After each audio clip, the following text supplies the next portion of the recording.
The government is assuring millions of SACCO members that their savings are safe and will not be used to finance public infrastructure projects.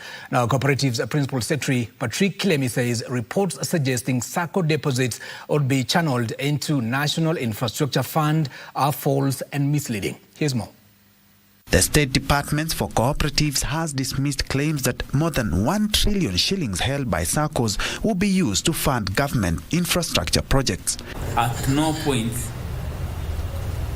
did the Deputy President of the government propose using SACCO funds for this purpose. Speaking in Nairobi, Cooperative's Principal Secretary Patrick Kilemi said savings in SACCO exclusively belong to members and are managed independently by the SACCOs. The millions of Kenyans who are members of SACCOs, SACCO funds remain the property of the respective SACCOs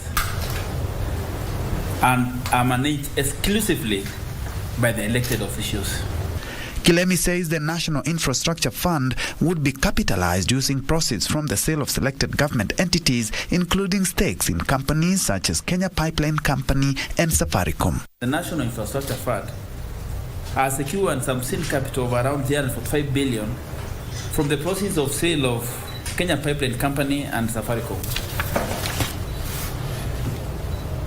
The funds are aimed to create fiscal space in the national budget by financing specific infrastructure projects. Kilemi says any future investment opportunities, including infrastructure bonds, would remain voluntary and would only be undertaken by SACCOs with surplus liquidity after approval by members. The cooperative movement has more than 14 million members and manages assets worth more than 1.2 trillion shillings.